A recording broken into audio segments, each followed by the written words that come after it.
Siyempre ma'am, una, DJ Garud request na ma'am, 'di ba? So he is appealing na kung pupuwede niyang pigilan or na yung PNP para and particularly ang tinuturo niya kasi dito si former Senator Antonio Trillanes. So and of course you with other authorities together with the PNP na siyempre ang tingin niya kasi sa kanila is yung mga kalaban niya kasi sila yung nag-file ng case against him doon sa ICC. So ngayon, pwede ba kasing magsampa ng apela or petition si Senator Ronald De La Rosa. So sa tingin naman natin, that is the right of every individual. Okay, na kung meron kang halimbawa, merong ikasasagawang aresto sa'yo, even in the local scene, halimbawa dito sa Pilipinas, so kung ikaw ay huhulihin, syempre meron kang, there are what we call legal remedies for you to be able to skip this what we call arrest. So ngayon sa punto na 'to, ang ginawa ng panig ni Senator De La Rosa is to ask the temporary restraining order or injunction laban sa kanyang arrest at yung pakikipag-coordinate ng ating bansa, okay, yung particularly yung ating gobyerno sa ICC. So, siyempre karapatan niya yan bilang isang individual dito sa Pilipinas kasi nakasaad sa ating constitution. So doon sa kanyang pag-apila, so that is part of the due process and one of which is of course yung humingi ka ng temporary restraining order. So yan naman yung ano niya, yung punto natin dito. So of course going to the point of the side of Senator De La Rosa, so sa belief nila humingi na ng ganito na humihingi sila sa ating korte ng ganitong remedy dahil sa tingin nila walang jurisdiction ang ICC sa kanya dahil nga as far as you can remember yung ating membership with the ICC, di ba nag-back out ang Pilipinas since 2019. So dahil doon, uulitin na ulit natin, gaya ng sinabi natin before na wala daw basehan. Okay, malinaw na walang batas o basehan sa proseso kung paano isusuko ang isang Pilipino sa ICC. So ngayon, siyempre yan ang kanyang panig. Okay, sa paningin ng kanyang mga abogado. So hindi ko panig yon, hindi yan panig ng kung sino man or yung ating korte, but then that is just yung panig ng ni Senator De La Rosa at kanyang abogado. So but of course, yung panig nila, meron ding panig yung ating grupo ni na former Senator Trillanes at ang mga legal experts. So ayon naman doon sa mga kumukontra dito sa hiling ni Senator De La Rosa. So, meron din daw legal na basihan. Okay, sa nakapaloob yan kasi sa ating Republic Act 9851. So, yung ating 9851, yan yung batas tungkol sa kung hindi ako nagkakamali, yan yung batas tungkol sa ating uh, yung tungkol sa mga crimes against international humanitarian. Okay, ito crimes against international humanitarian law, genocide, and other crimes against humanity. So ngayon, balikan natin, di ba? Ano ba kasi yung kasong kinakaharap ni Senator De La Rosa? So it falls according to the legal experts at doon sa team ni former Senator Trillanes, covered siya kasi nandun nga sa Republic Act 9851 wherein nakasad doon at to be specific na maaaring isuko o i-extradite ng Pilipinas ang isang akusado sa isang international tribunal gaya ng ICC para sa crimes against humanity at ibang mabibigat pang krimen. So, going back. So, ano bang kinakaharap kasi na kaso ni Senator De La Rosa? So, that is crime against humanity. So, nakapaloob na dito sa batas na to na po pwedeng isuko o extradite ng Pilipinas. So, yun naman yung punto ng ating mga legal experts. So, pangalawang tanong diyan is magkakaroon ba siya talaga 'di ba ulitin natin, 'di ba sabi nga natin na hindi na daw miyembro ng ating Pilipinas since 2019. So dapat wala na ring jurisdiction yung ICC sa kanya kasi nga hindi na nga miyembro. Puwede namang punto 'yun kaya lang, sabi naman ng iba, papaliwanag din natin na when you talk about jurisdiction, jurisdiction starts from the time the crime has been committed. So hindi naman siya from the time that you are a member of that particular international tribunal. So hindi naman 'yon. Ang basehan diyan is if you are when the crime was committed. So allegedly doon sa petition, the crime was committed way back 2016 prior to the withdrawal of the Philippines from the ICC. So, yun naman yung ano natin dyan, yung ayan naman yung punto ng mga nandyan sa usapin na to, di ba? So, yun naman yung kanilang punto. So, it started way back 2016. So, ngayon, 2019, nag-withdraw.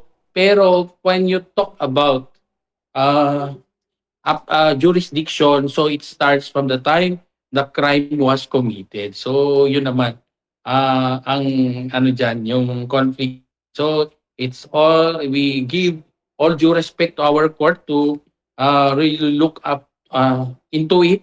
Okay, kung ano ba kung ano ba niya i-acknowledge niya yung ah, punto ng panig ni Senator De La Rosa or yung panig ng mga kumokontra doon sa petition ni Senator De La Rosa. So ngayon, 'di ba meron ngang nagsinagawang parang ang tawag doon, yung merong 'di ba may nangyari doon sa Senado, nagkagulo sila.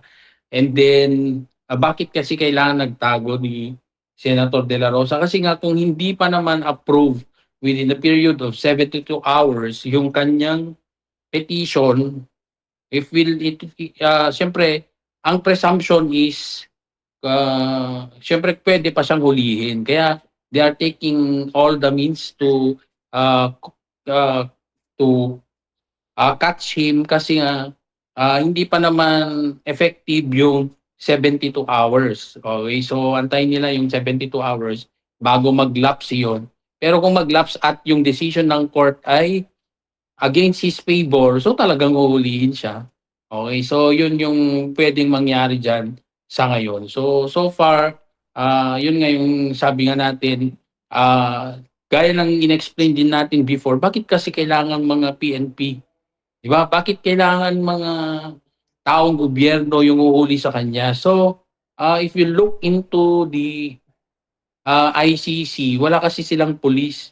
So they are relying also to the local government for a person to be caught.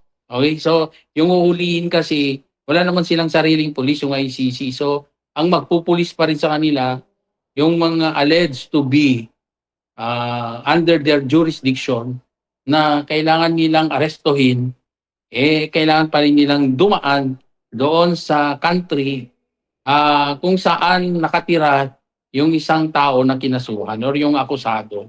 So wag nyo namang isisi na ginagawa din lang ng mga nasa gobyerno yung kanilang trabaho tungkol dito. So obligasyon na nila yon na ipatupad kung ano man yung utos sa kanila, maging ito pa ay International Criminal Court. Okay, so yun naman yon. And of course, according to some legal experts, hindi na rin kailangan ng judge to, di ba dito sa country natin, when you are being arrested, so kailangan ng judge. Okay, dapat yung arrest mo is issued by a judge. Pero in that case, syempre ICC, ang nag-issue naman dyan is a judge as well. So parang kung hihingi ka pa ng judge to issue it in the Philippines, para i-effect yung isang arrest, kailangan mo pang dumaan sa isang judge na local, gaya ng judge natin sa Pilipinas, parang duplication na din daw yun. Okay, so yun naman yung mga pananaw tungkol dyan. So, but then again, yun nga, yun naman yung ano na nila, yung punto ngayon. So, nasa ating mga tayo naman, panood lang tayo kung anong mangyayari dito.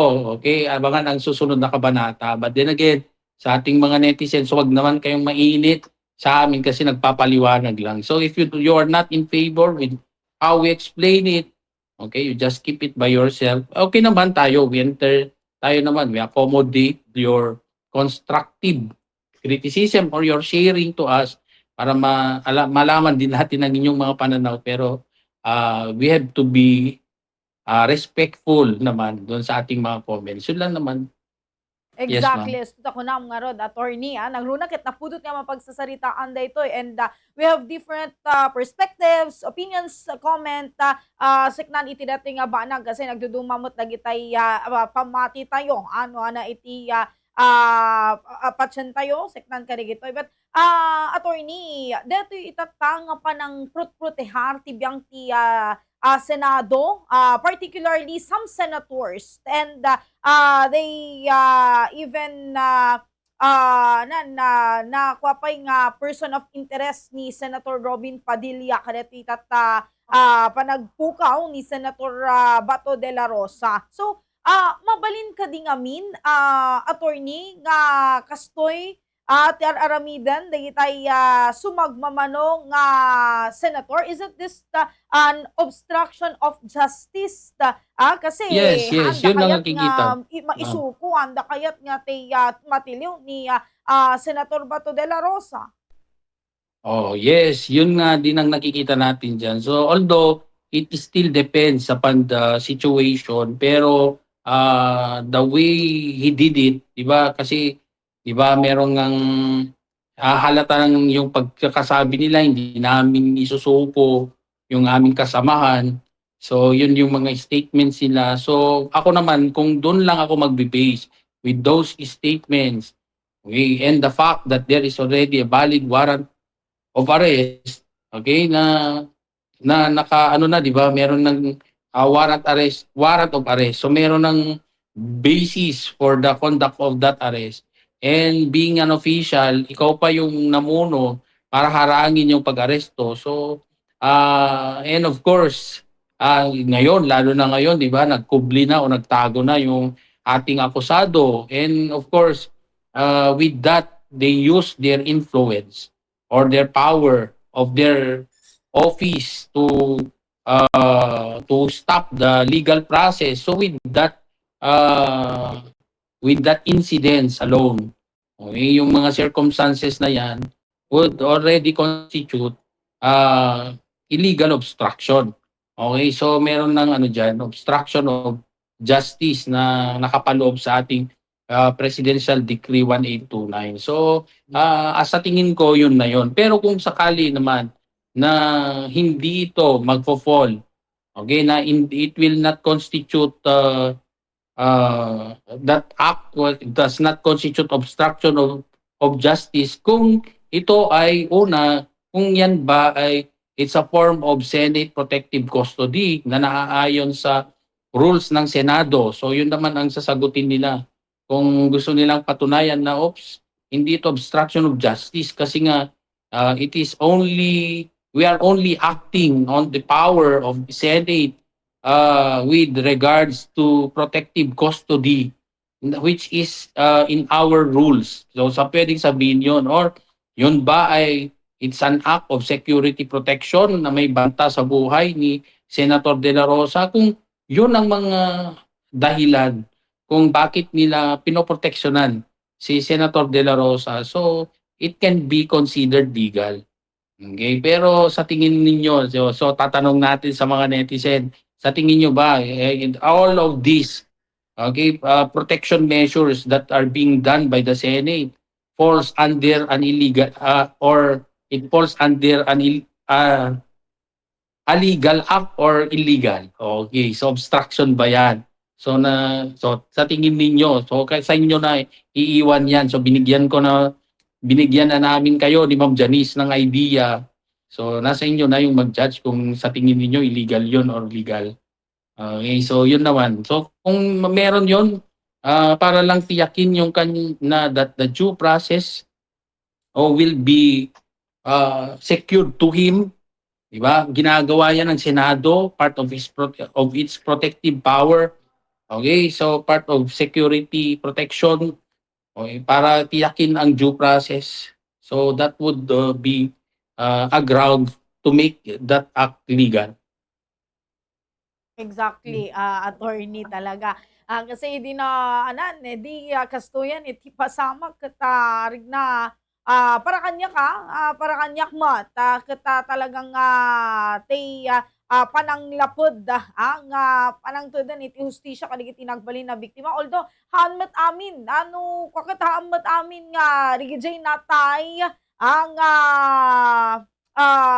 ribo-ribo kadeti war on drugs ket sang may konektar kani Senator Bato de la Rosa, but some of them laeng no Jack Mariro attorney kadagito di ba?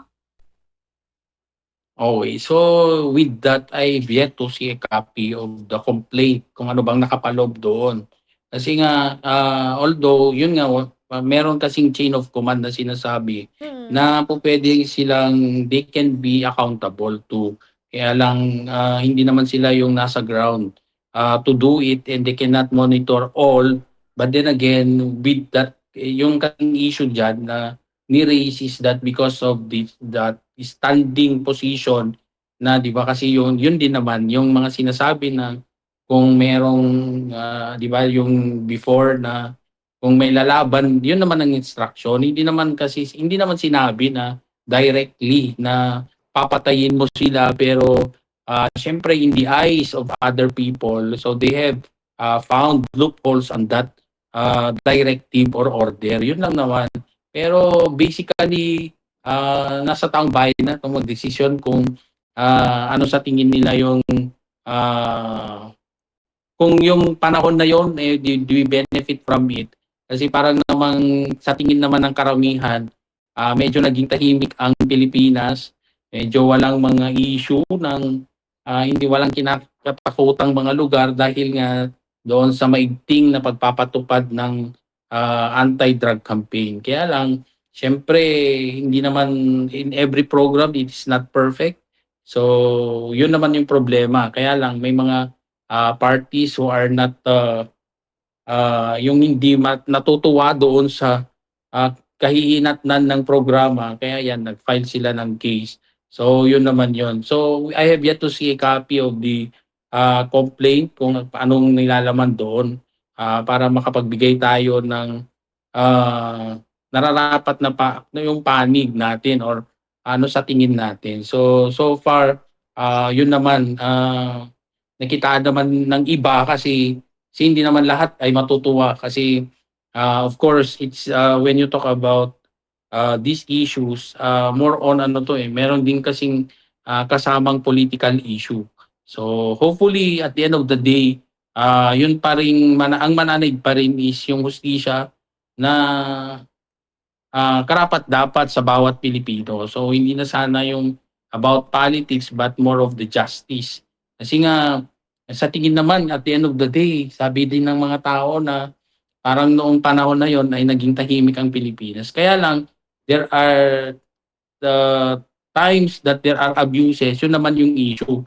Kasi nga dapat kasi kahit nasabihin natin na we are strong in the implementation in a particular program, we still have to remind ourselves that we need to follow the law.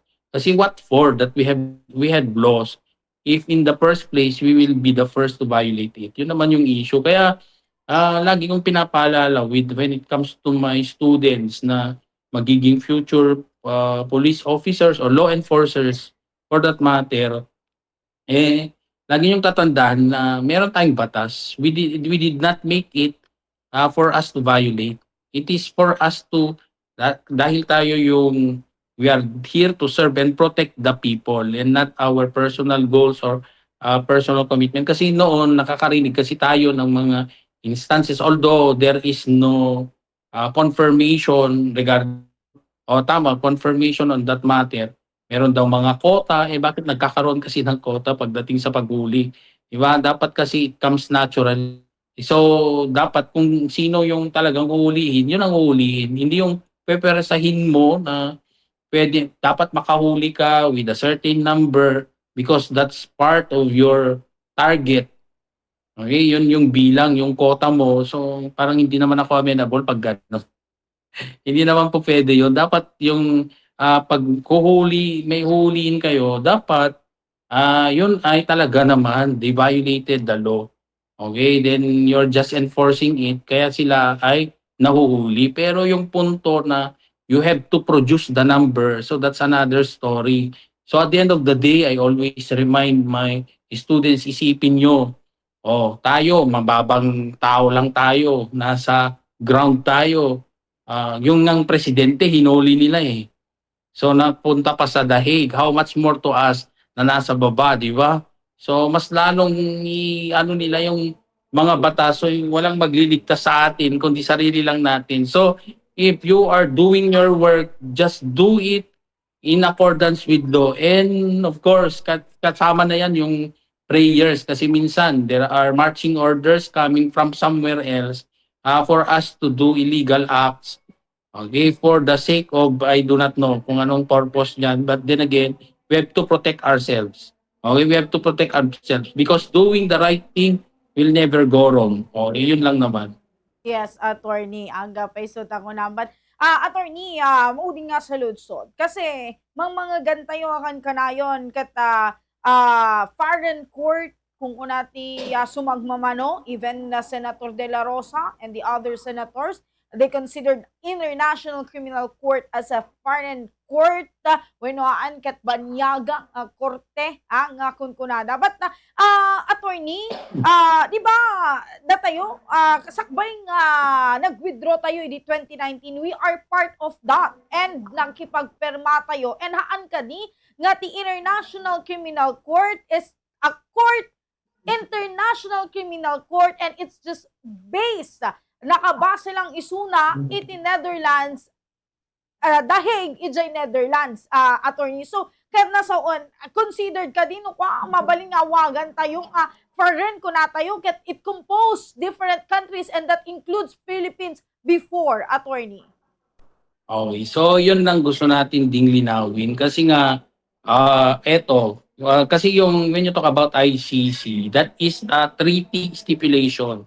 So when we say in treaty stipulation, it is an agreement or treaty that has been entered into by our country in relation with other sovereign states. Okay, so we have our own laws, and that would prevail to us when we talk about criminal laws.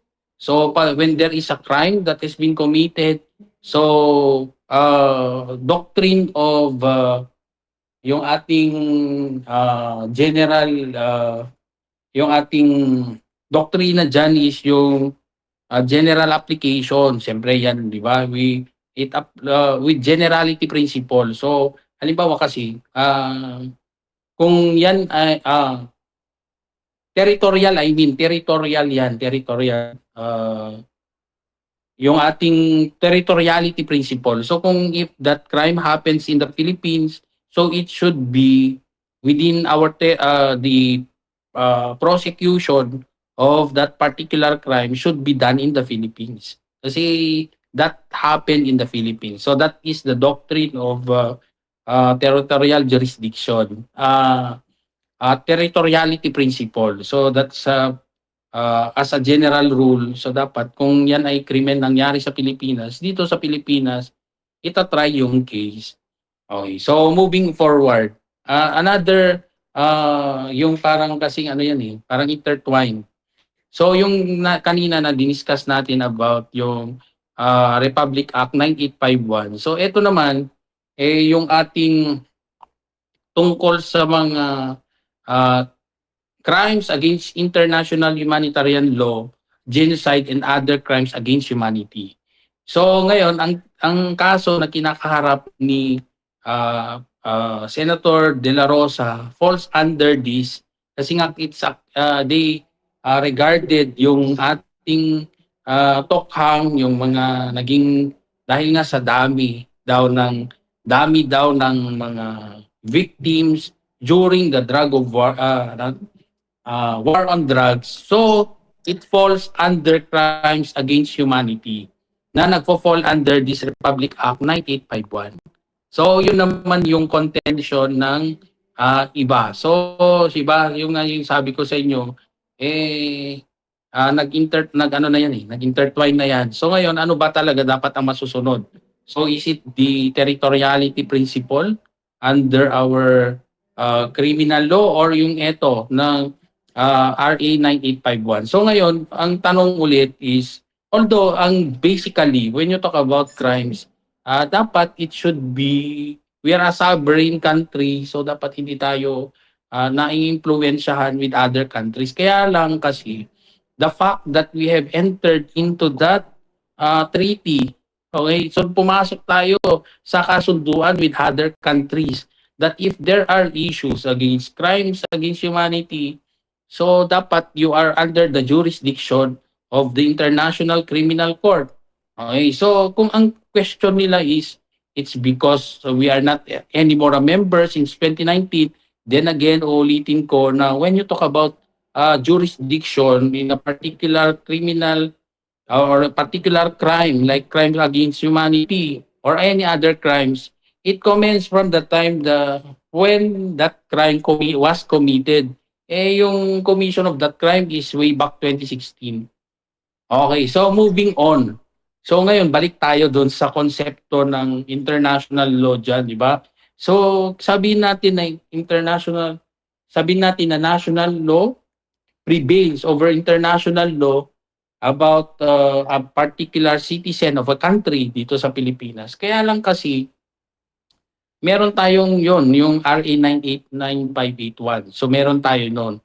Now we have to, na nakapaloob doon na if it falls under crimes against humanity, dapat, you have to, halimbawa yung suspect ay dito na under jurisdiction ng ICC, we have to surrender that person to the International Criminal Court kasi yun ang nakapaloob sa batas ng ICC. So ngayon, ano ang basehan naman?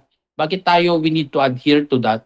Because meron tayong tinatawag na doctrine of incorporation, which is under our Article 2, Section 2 of the 1987 Constitution, wherein nakapaloob doon na the Philippines should adopt the generally accepted principles of international law as part of the law of the land. So, ibig lang sabihin na ang generally accepted principles of international law ay maaaring otomatikong kilalanin ng Pilipinas. Dahil nga doon pumasok tayo doon, okay, doon sa natin. Okay, so when it comes to treaty stipulations, transformation naman yan, so treaty of international agreement which has been approved by our domestic laws before it will take effect to us, gaya ng Rome Statute, di ba? So we have ratified that. We are already part of ICC. So kung yan ay yung argumento mo, hindi na po pwede sabihin na hindi rin epektibo or it will not, that ICC will not apply to us kasi nga we have approved it. Okay, so we have approved it, applying the doctrine of transformation. Kung in-approve mo yung agreement na yan, so meaning you have agreed to it. So you cannot just move out when you do not want it. Although pwede mong gawin yun, kaya lang kasi the fact na when the crime was committed, we are still a member of that ICC. Kaya nga tayo nagkaroon pa ng jurisdiction. So ngayon, so it's up for our country now kung yan ay they will still recognize it or not. Okay, so gobyerno, okay, meron tayo kasing batas dyan na kailangan nating sumunod. Kasi nga gumawa pa tayo ng Republic Act 9851. So kailangan nating sumunod dyan. So we have to adhere to it. So yun naman ang depensa ng gobyerno. So everybody has a basis. O tingnan na lang natin kung what will prevail in the future. Okay.